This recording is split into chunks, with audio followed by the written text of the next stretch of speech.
Cette place, c'est Joseph Pagano. C'était l'ingénieur des ponts des chaussées qui a fait construire la route de Villars-Notre-Dame entre les années 1937 et 1939.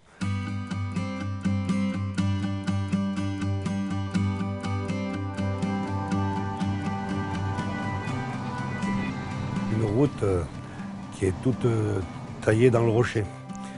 C'est pour ça qu'on voit ces encorbellements de la route, c'est-à-dire ces demi-tunnels, puisqu'elle a été creusée dans la roche et dans la falaise. La départementale 219, une route escarpée qui s'élève au-dessus de Bourdoisan. La vallée de la Romanche dans le dos, 200 ou 300 mètres d'aplomb par endroit. Difficile de croiser une autre voiture, ou même d'y doubler un cycliste.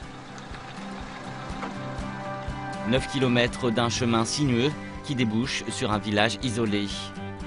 Disons que cette route, c'est pas l'âme du village, mais c'est la veine et l'artère du village. Puisque s'il n'y avait pas cette route, le village a du mal à l'heure actuelle à vivre. Au bout de cette route, Villars-Notre-Dame, 1520 mètres d'altitude. 11 habitants à l'année, pas vraiment dérangés par la circulation.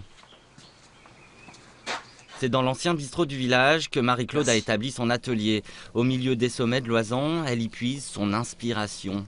Des récits légendaires que ce plateau retranché et cette route dans la falaise ont inspiré.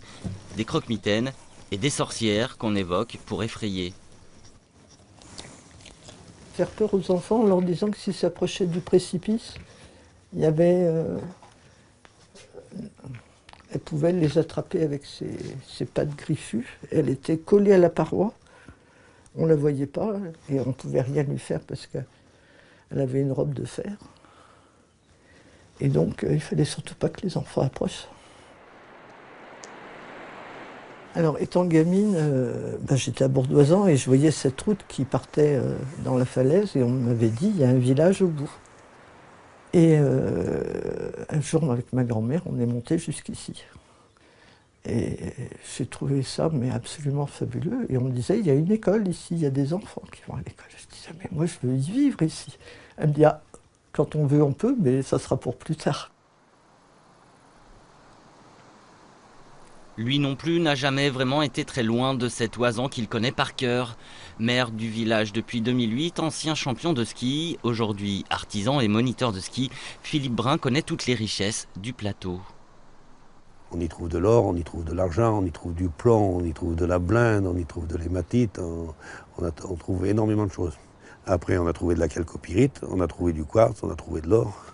Et puis on trouvera peut-être encore autre chose qu'on n'a pas peut-être découvert aujourd'hui. Avant la construction de cette route escarpée, le chemin muletier desservait essentiellement la mine de la Gardette, une mine d'or découverte au XVIe siècle. Mais de l'or, il n'en sera extrait que quelques kilos dans toute son histoire. En revanche, elle a fourni un quartz exceptionnel, utilisé pour les lustres ornant la galerie des glaces du château de Versailles. Aujourd'hui fermée et inaccessible, la mine continue de rayonner. C'est du quartz, du cristal de roche de la Gardette. C'est le plus limpide du monde. C'est parce qu'il est limpide d'une limpidité exceptionnelle. C'est un petit pays merveilleux ici. C'est le paradis. C'est le paradis ici. C'est le paradis. La route est magnifique. Les plus belles montagnes, les plus beaux cristaux. On ne peut rien demander de mieux.